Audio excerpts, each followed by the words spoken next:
এটা হচ্ছে আদর্শ সদর উপজেলার সানপুরের এই রাস্তাটা উপরে দেখেন, এই যে পানিটা এই যে দোকানপাটগুলো খুলতে পারে না এই পানিটার কারণে, এবং চলাচল করতে পারে না এই পানিটার কারণে।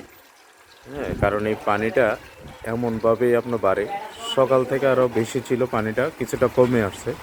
তবে এই যে পানিটা প্রচুর পরিমাণে পানি, এই পানিটার জন্য কিন্তু চাঁদপুরবাসীর অনেক ক্ষতিগ্রস্ত হয় প্রত্যেকটা সময়। এই যে পানি, হাঁটাচলা করাটাও মুশকিল, কারণ পানিগুলো বাজে পানি। যে পানিটার জন্য সবসময় চাঁদপুর অবহেলিত থাকে। চাঁদপুর বাসা ভাড়া নিতে আসে না মানুষ এই পানিগুলোর জন্য।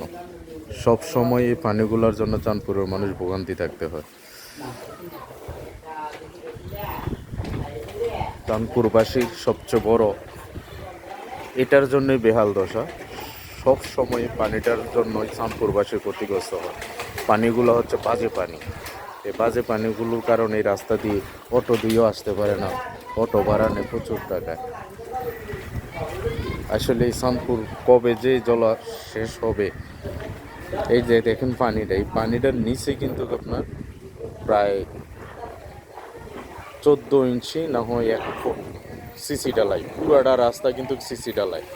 এই সিসি ডালাইয়ের এই রাস্তাটাই কিন্তু আপনার এই বেহাল দশা। আসলে কবে জানি এটা ঊর্ধ্বতম কর্তৃপক্ষের এবং সংসদ সদস্য ও মন্ত্রী মহোদয় নজরে যাবে। আসলে সবাই এই বিষয়টা অবহেলিতই আমার মনে হয় সব সময়। এটা সবসময় একটু নজরে রাখা দরকার। এই যে দেখেন কত কষ্ট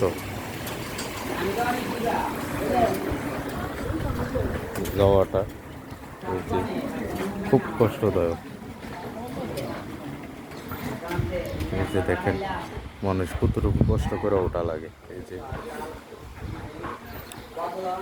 এই যে চাঁদপুর এই জলাশয়, তাই সকলের দৃষ্টি আকর্ষণ করব, আপনারা সকলেই অন্ততপক্ষে চাঁদপুরের এই রাস্তাটার একটু দেখেন। এই যে চাঁদপুরের রাস্তাটারে কি করা যায়।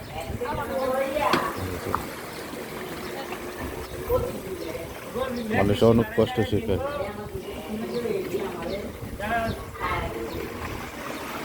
কষ্ট স্বীকার করে এই চাঁদপুর। তাই সকলের দৃষ্টি আকর্ষণ করি, আপনারা সবাই অন্ততপক্ষে এই বিষয়টা একটু নজরে নিন।